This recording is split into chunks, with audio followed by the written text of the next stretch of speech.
Hello प्यारे बच्चों, कैसे हैं आप? सब बढ़िया। तो स्टार्ट करते हैं आज की क्लास। आज की क्लास में हम पढ़ने वाले हैं विद्युत धारिता के बारे में, एक नई भौतिक राशि के बारे में पढ़ने जा रहे हैं। इससे पहले आप विभव के बारे में पढ़ चुके हैं। तो धारिता क्या होती है, इसका अपन भौतिक अर्थ देखते हैं। सबसे पहले इसका फिजिकल मीनिंग देखते हैं। तो आप नेम से डिफाइन हो रहा है विद्युत धारिता, मतलब कोई हमारे पास ऐसी वस्तु जो आवेश को धारण कर सके, उसके बारे में बात करने वाले हैं। ठीक है, जैसे मान लीजिए विद्युत धारिता की बात न करने के बजाय हम ऐसे ही बात करते हैं, केवल धारिता की बात करते हैं। तो मान लीजिए हमारे पास कोई एक कटोरी है और उसके अंदर आपको द्रव्य डालना है, तो आप कितना उसके अंदर द्रव्य डाल सकते हैं। तो छोटी कटोरी होगी तो थोड़ा कम आएगा उसके अंदर, यदि बड़ी कटोरी होगी तो उसके अंदर ज्यादा स्टोर हो सकता है। ठीक है, यही कहलाता है धारिता कहलाता है। तो हमारे पास कोई चालक दे रखे हैं, खूब सारे मान लीजिए चालक दे रखे हैं, अलग अलग प्रकार के दे रखे हैं, अलग अलग माध्यम में दे रखे हैं। तो उनको जब हम आवेश देते हैं तो वह आवेश को कितना स्टोर कर सकते हैं, उसे कहा जाता है विद्युत धारिता। तो आप समझ रहे हैं कि यहां पे हम ये देखने वाले हैं कि हम किसी चालक को आवेश कितना दे सकते हैं। एक लिमिट से ज्यादा आवेश दे भी नहीं सकते। क्यों नहीं दे सकते? क्योंकि एक लिमिट से ज्यादा आवेश देने पर आवेश का लीकेज प्रारंभ हो जाता है। कहां से प्रारंभ हो जाता है? आपको पता है हमारे चारों ओर हवा है, तो इस एयर के का भी एक जगह जाके कंडक्टर की भांति कार्य करती है, ये चालक की भांति कार्य करती है। कब? जब हम 3 × 10⁶ वोल्टेज अप्लाई कर देते हैं तो हवा के अंदर भी करंट फ्लो होने लग जाता है। ठीक है, जैसे घरों के अंदर आपको पता है 220 वोल्ट के लगभग आता है। ठीक है, जो वायर होता है उसके अंदर 220 वोल्ट के लगभग आता है। अब आप मान लीजिए कोई भी हमारे पास कंडक्टर है, उस कंडक्टर को इतना वोल्टेज दे देते हैं। रुकिए, दूसरा मार्क कर लेता हूं। मान लीजिए कोई हमारे पास एक कंडक्टर है और आप उसको आवेश दे रहे हैं, और आपने यहाँ पे जो लगने वाला जो पोटेंशियल है, जो विभव लगा रखा है, वो इतना लगा दिया, 3 × 10⁶ वोल्टेज लगा दिया। अब आप इससे ज्यादा आप वोल्टेज लगाते हैं तो यहां से हमारे पास जो आवेश है वो बाहर निकलने लग जाता है। ठीक है, हवा के अंदर फैलने लग जाता है। इससे बोल देते हैं आयनीकरण कह देते हैं। ठीक है बच्चों, तो इससे ज्यादा तो आप आवेश दे नहीं सकते। तो आवेश को किस प्रकार से बढ़ा सकते हैं, मतलब किसी चालक को अपन आवेश है वो किस किस प्रकार से देख के बढ़ा सकते हैं, वो सारी चीजें अपन यहाँ पे देखने वाले हैं। तो सबसे पहले हम देखते हैं विद्युत धारिता की डेफिनेशन देखते हैं। विद्युत धारिता किसे कहते हैं? तो बच्चों, किसी चालक द्वारा आवेश ग्रहण करने की क्षमता क्या कहलाती है? विद्युत धारिता कहलाती है। एक बार फिर से बोल दे रहा हूं, कोई भी हमारे पास चालक दे रखा है, उस चालक के द्वारा आवेश धारण, आवेश जितना भी वो ग्रहण करने की क्षमता रखता है, वो क्या कहलाती है? उसकी विद्युत धारिता कहलाती है। ठीक है बच्चों, अब इसके बारे में बात करते हैं कि ये जो धारिता का फॉर्मूला है कैसे डिफाइन करें, और जब आप आवेश देते हैं तो कौन सी भौतिक राशि के अंदर परिवर्तन आता है, उन सभी चीजों के बारे में देखते हैं। तो स्टेप बाय स्टेप देखिए। मान लीजिए हमारे पास एक ये कोई भी चालक है, अरे सॉरी, वापस से वही मार्कर ले लिया मैंने। ये हमारे पास एक चालक है, ठीक है बच्चों, और मैंने इसको कुछ आवेश देना प्रारंभ किया। जैसे मैंने इसके साथ में एक कंडक्टर वायर जोड़ दिया है और यहाँ पे मैंने क्यू आवेश देना प्रारंभ किया। जैसे मैं क्यू आवेश देना प्रारंभ करता हूं तो इस चालक पर एक समान रूप से आवेश फैलने लग जाता है। ठीक है, ओके। तो ये आवेश देने पर यहां पर आपको पता है जैसे जैसे आप इसको आवेश देंगे तो इसकी सतह पर कुछ ना कुछ विभव उत्पन्न हो जाता है। ये जो बनने वाला जो विभव होता है वो रैखिक रूप से बढ़ता है, मतलब जैसे जैसे आप आवेश देते हैं वैसे वैसे रेखीय रूप से बढ़ता है। कहने का मतलब यह हुआ, जब भी किसी चालक को आवेश दिया गया जो आवेश होता है उसी के अनुपात में विभव बढ़ता है। मतलब जितना आप आवेश देंगे उसी के अनुपात में विभव बढ़ता है इसकी सतह पे। तो कहने का मतलब ये हो गया, अर्थात अपन ऐसा कह सकते हैं कि किसी भी चालक को दिया गया जो आवेश होता है उस पर उत्पन्न विभव के समानुपाती होता है। मतलब किसी भी चालक पर दिया गया आवेश उस पर उत्पन्न विभव v के बराबर होता है, v के समानुपाती होता है। ठीक है, तो मैं लिख सकता हूं q समानुपाती v, मतलब किसी चालक को मैंने q आवेश दिया और उस पर कितना विभव उत्पन्न हो गया? v हो गया। रेखीय रूप से बढ़ता है तो घात एक ही आएगी। ठीक है, स्क्वायर स्क्वायर करने की आवश्यकता नहीं है आपको।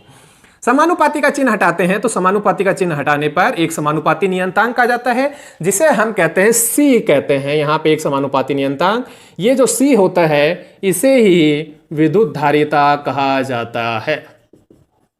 ठीक है, तो C = कितना हो जाएगा? Q/V। ये हमारे पास एक सिंपल सा फॉर्मूला आ गया है किसी भी चालक के लिए। किसी भी प्रकार का हमारे पास चालक है तो उसके लिए एक सिंपल सा विद्युत धारिता की डेफिनेशन से हमने एक फॉर्मूला डिफाइन कर लिया, C = Q/V। ठीक है बच्चों, अब इसके बाद में अपन बात करते हैं कि आपने शुरुआत के अंदर देखा कि ये जो भौतिक राशि है वो नई है हमारे लिए।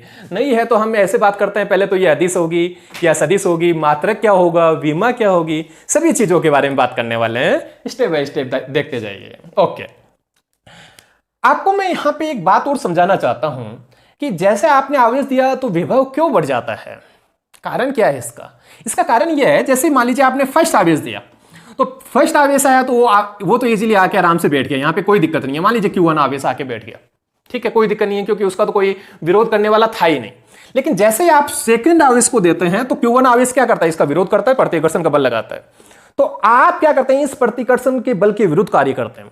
जैसे आप इस प्रतिकर्षण बल के विरुद्ध कार्य करते हैं तो किया गया कार्य इस आवेश के अंदर स्थिर ऊर्जा के रूप में संचित होता है। मतलब इस आवेश कहने का मतलब ये जो Q1 और Q2 आवेश है, इन दोनों के बीच में जो विद्युत क्षेत्र बनेगा उसके बीच में वो स्टोर हो जाता है।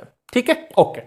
तो आपने यहां पे आवेश दिया, आवेश यहां पे लेके आए तो कार्य किया, और इस बिंदु तक जैसे ही आपने पहुंचाया तो इस बिंदु पे मिलने वाला इसको जितना भी उसका स्थिर ऊर्जा थी वो मिली।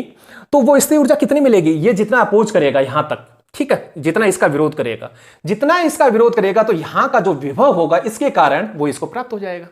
ठीक है बच्चों, इसके बाद में क्या होगा, जैसे आप तीसरा आवेश देंगे तो ये जो दो आगे हैं, Q2 आ गया है, ये तीसरे का विरोध करेगा, ये तीसरे का विरोध करेगा। तो आपको पता है Q1 और Q2 के कारण विभव का मान बढ़ गया इस बिंदु पे, तो इसको और अधिक विभव मिलेगा। इसके बाद में चौथा, पांचवा, तो कहने का मतलब जैसे जैसे आवेश बढ़ाएंगे, मतलब दिया गया आवेश का मान बढ़ाएंगे, वैसे वैसे विभव का मान बढ़ता है। इसी चीज को मैं एक दूसरे एग्जाम्पल से आपको समझाने की कोशिश करता हूं।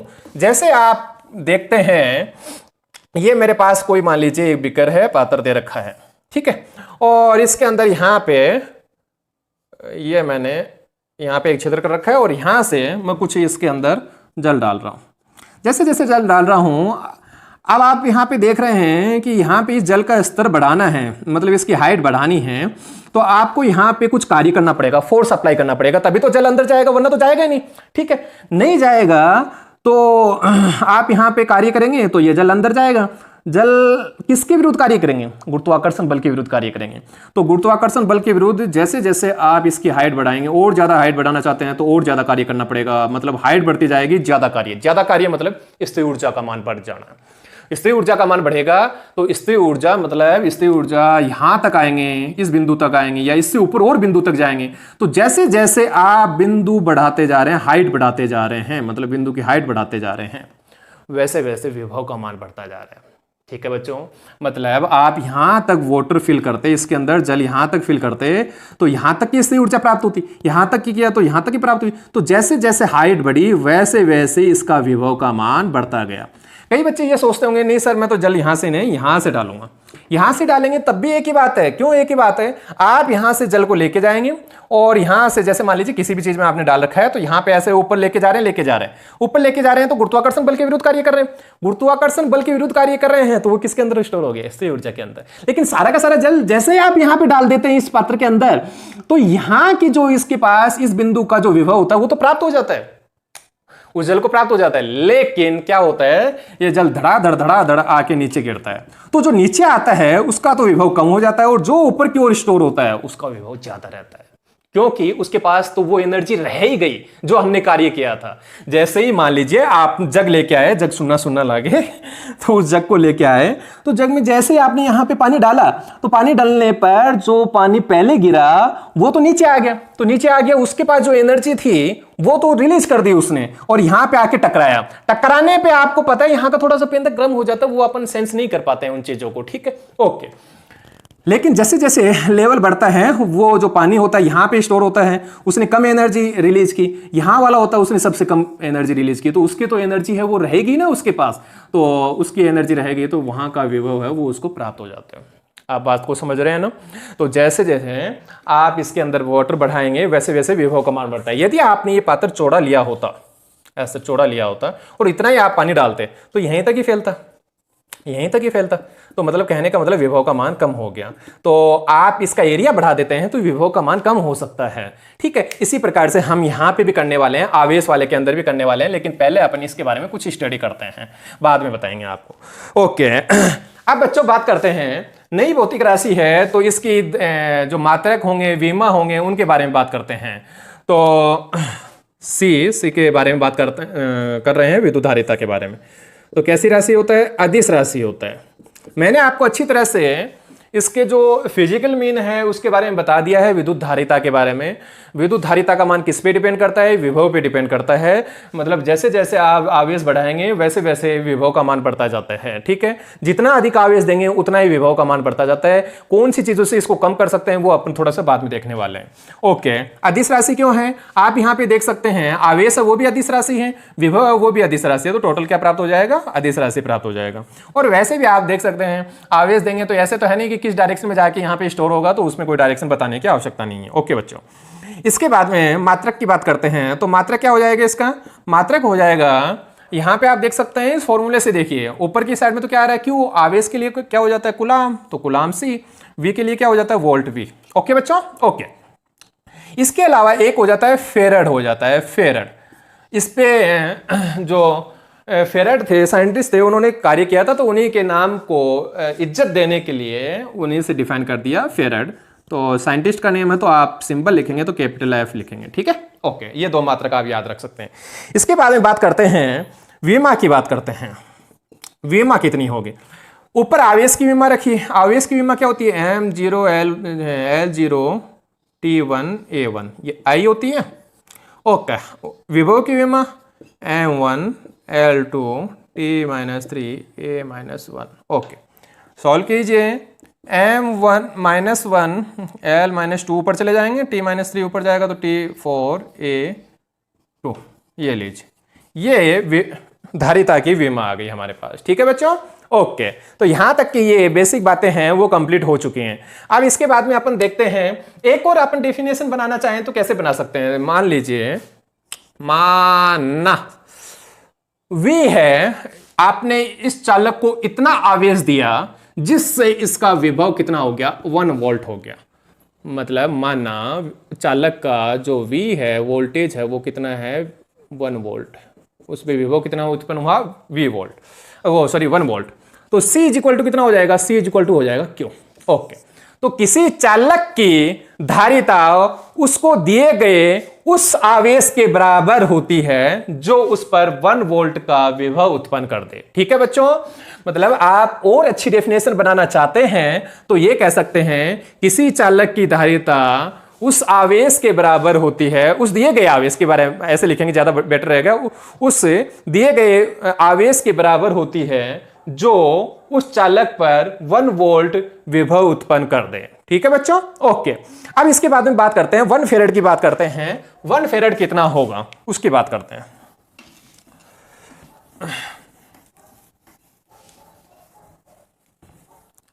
चलिए, तो 1 फेरेड पे आइए।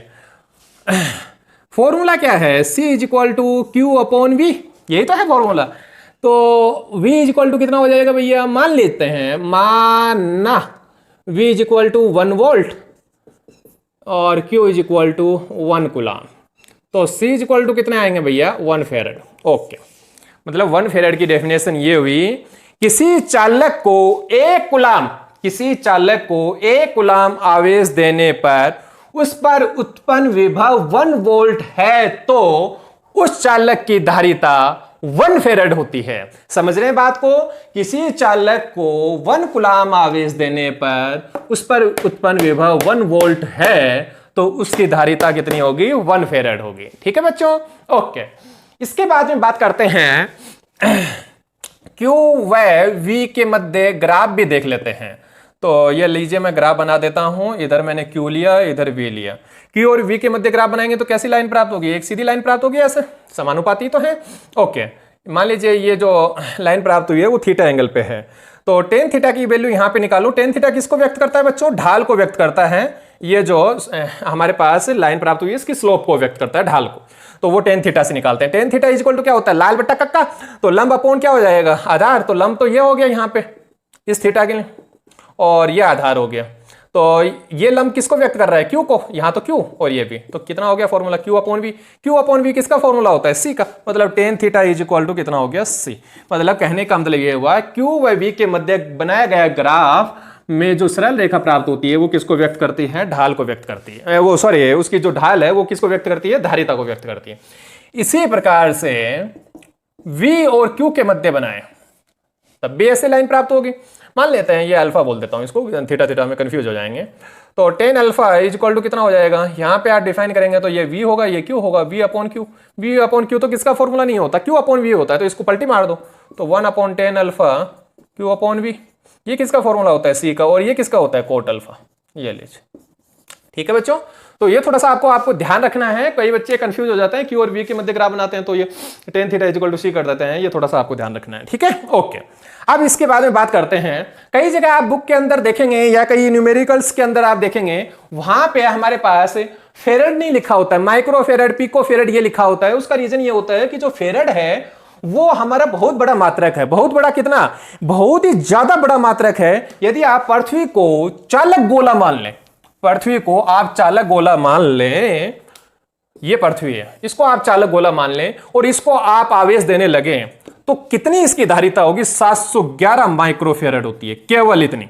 तो 1 फेरेड भी नहीं हुई, मतलब आप चालक पृथ्वी के बराबर बड़ा चालक गोला ले लेते हैं तो उसको दिया गया जो आवेश, उसकी जो धारिता का मान होता है वो कितना होता है, 711 माइक्रोफेरेड, केवल इतना ही होता है, ठीक है।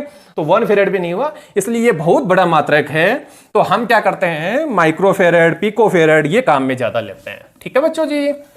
ओके बच्चा लोगों, अब अपन स्टार्ट करते हैं, एक और टॉपिक देखते हैं, गोलीय चालक की धारिता। ठीक है, आप यहां पे लिख लेना, गोलीय चालक की धारिता। ये मेरे पास एक गोलीय चालक दे रखा है, आ लीजिए, कैपिटल R त्रिज्या है और इसका एरिया है कैपिटल A। इसको हमने Q आवेश दिया तो ये Q आवेश इस पर एक समान रूप से फैल गया है और इसकी सतह पे विभव का मान कितना हो गया अभी।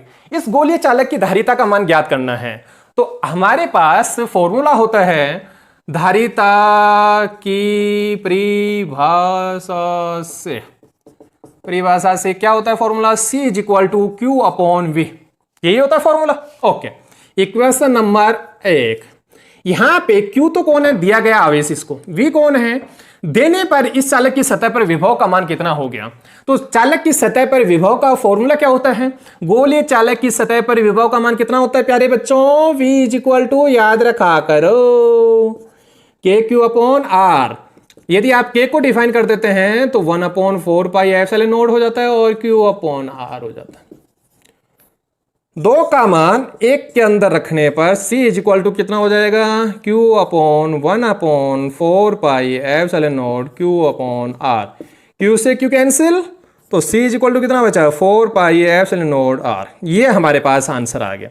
किसी भी ऐसा कोई गोलीय चालक गोला, ऐसा कोई गोलीय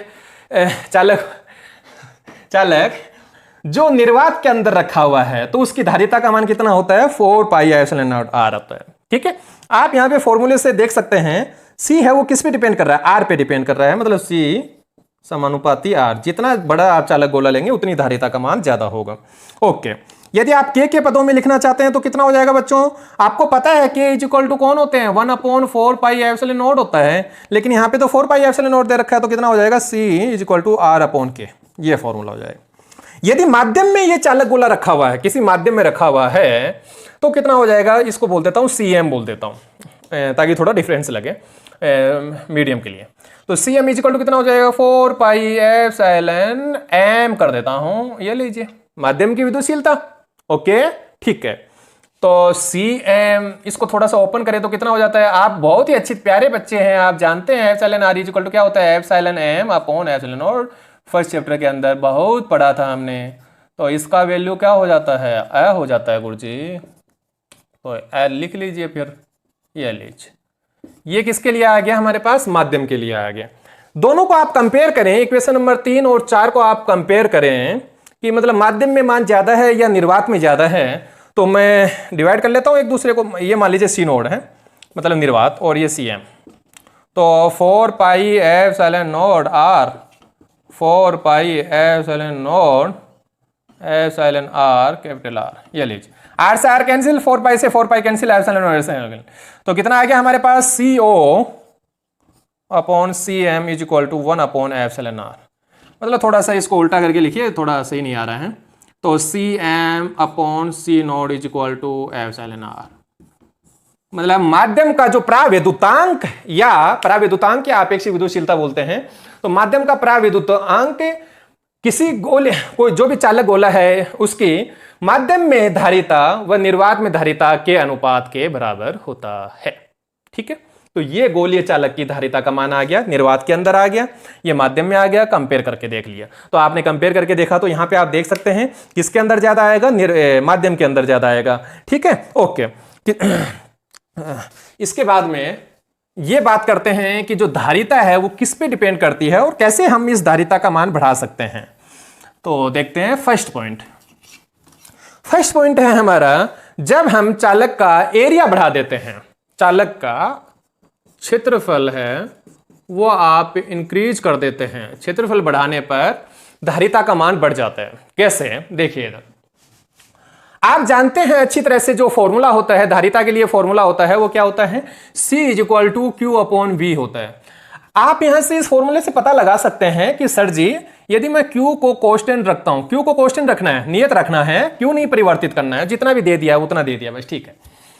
तो सर मैं इस विभव को घटा दूं तो C का मान बढ़ जाए। अब विभव कैसे घटा सकते हैं आप, विभव का फॉर्मूला क्या होता है बच्चों, प्यारे बच्चों, KQ/R होता है गुरुजी।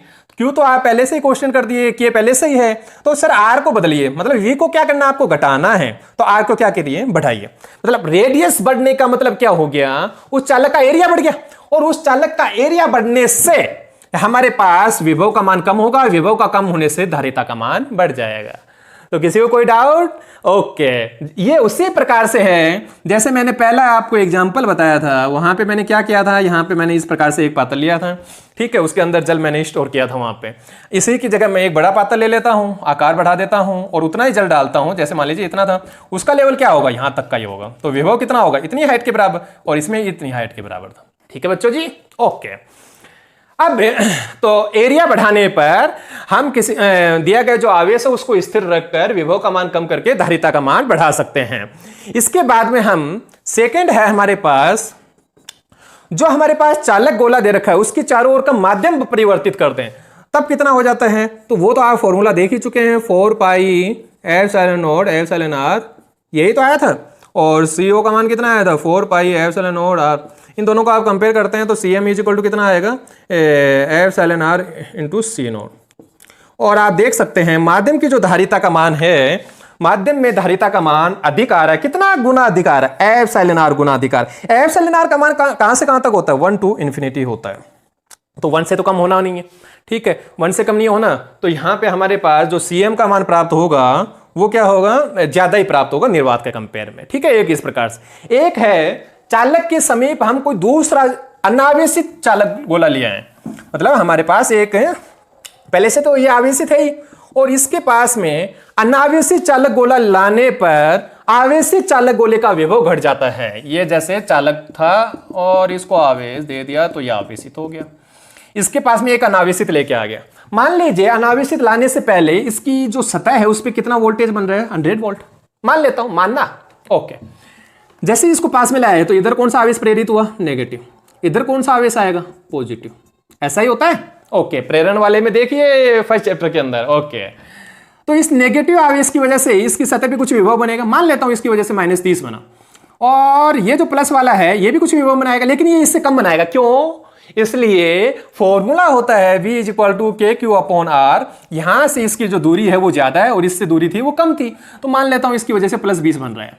तो कितना हो गया भैया, 100 तो यहां पे बन रहा था, +20 और बन गया, तो कितना हो गया 120, लेकिन घट कितना रहा है 30, तो घट कितना 30 रहा है, तो कितना आ जाएगा 90। मतलब आप देख सकते हैं कि हमारे पास पहले कितना था 100 वोल्ट, अब कितना बन रहा है 90 वोल्ट।